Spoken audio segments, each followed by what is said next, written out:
नमस्कार, आइए समझते हैं प्रेजेंट परफेक्ट टेंस समझते हैं। ठीक है, आइए देखते हैं प्रेजेंट परफेक्ट टेंस को क्या है इसमें। ठीक, प्रेजेंट परफेक्ट टेंस। ठीक है, देखो इसकी पहचान क्या होती है। सबसे पहले को पहचान समझ लेते हैं। क्या समझ लेते हैं? पहचान। देखो पहचान इनकी है वाक्यों के अंत में। देखो वाक्य के, जैसे मान लो आपको वाक्य दिखा रहा हूँ, मोहन मैदान में खेल चुका है। ये वाक्य के अंत में, अंत मतलब यहाँ पर देख रहे हैं, अंत में यहाँ पर क्या मिलेगा? कौन कौन शब्द मिलेंगे? चुका है मिलेगा। क्या मिलेगा? चुका है, चुकी है। क्या मिलेगा?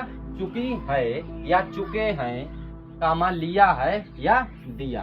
ठीक, इन शब्दों में से कोई भी शब्द अगर आपको मिलता है वाक्य में तो समझ लेंगे ना आज किसका सेंटेंस है, प्रेजेंट परफेक्ट का। ठीक, समझ गए? नहीं समझ गए आप लोग? देखो वाक्यों के अंत में चुका है मिल जाए, चुकी है मिल जाए, या चुके हैं, लिया है, दिया है। ठीक है, समझ गए? आदि शब्द आते हैं। ठीक, समझ गए? वाक्य के अंत में अगर ये शब्द मिल जाए तो किसमें चले जाएंगे? प्रेजेंट परफेक्ट में। ठीक, देखो इसका अफर्मेटिव रूल समझते हैं, नेगेटिव रूल बाद में समझेंगे, तब तक अफर्मेटिव रूल समझते हैं। अफर्मेटिव मतलब क्या होता है? सकारात्मक वाक्य जिसमें नहीं का प्रयोग नहीं होता है। ठीक है, समझ गए? अफर्मेटिव क्या मतलब? अफर्मेटिव मतलब है सकारात्मक वाक्य जिसमें नहीं, ना कोई प्रश्नवाचक, ये बिल्कुल सिंपल वाक्य, साधारण वाक्य भी कह सकते हैं। ठीक है, सकारात्मक वाक्य। ठीक, अब देखो इसको रूल समझते हैं। मेन चीज है रूल। अगर रूल याद हो गया तो समझ लो सेंटेंस आपका बन जाएगा बगैर देखे। ठीक है, तो सबसे पहले क्या है? सब्जेक्ट। सब्जेक्ट का प्रयोग करेंगे तो सब्जेक्ट माने क्या होता है? कर्ता। क्या होता है? कर्ता। ठीक, सब्जेक्ट माने क्या होता है? कर्ता प्लस हैज। उसके बाद हैज दिया है। देखो हैज क्या है ये समझ लो। हैज क्या है? देखो हैज एक वचन कर्ता के साथ प्रयोग करते हैं। किसके साथ? एक वचन कर्ता के साथ। ठीक, और हैव का प्रयोग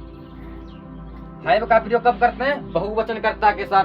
ठीक, जैसे आपको इसके प्रोनाउन बता देता हूँ, ही, सी, इट के साथ, इसका बी, यू, दे के साथ। ठीक है, समझ गए? नहीं समझ गए? इसके साथ प्रयोग करेंगे। और जैसे नाम के लिए भी इसका प्रयोग करेंगे। एक वचन के, जैसे कोई एक व्यक्ति है तो उसके लिए किसका प्रयोग करेंगे? हैज का।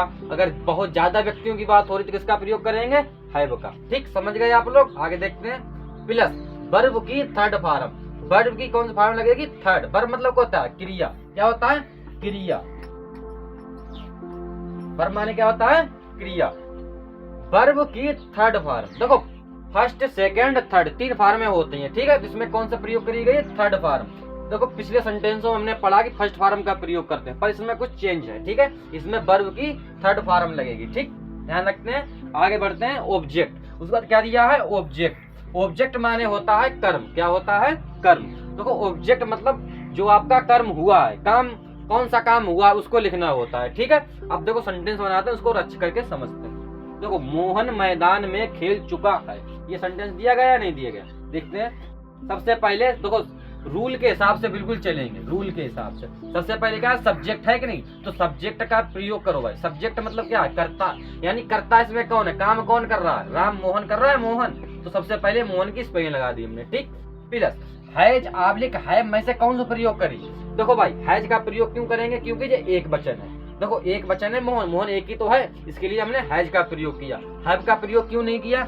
क्योंकि ये बहुवचन नहीं है। क्यों? मोहन भाई एक ही तो है, मोहन एक से ज्यादा तो है नहीं। ठीक है, उसके बाद हैज का प्रयोग किया। आगे बढ़ते हैं। वर्ब। वर्ब की थर्ड फॉर्म। देखो क्रिया किसे कहते हैं?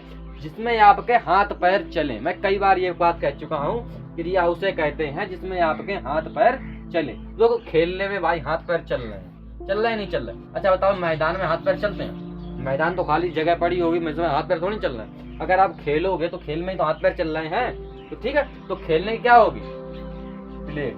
क्या होगी? प्लेड। Third form. ठीक है, इसकी फर्स्ट फॉर्म कौन सी होती है? प्ले।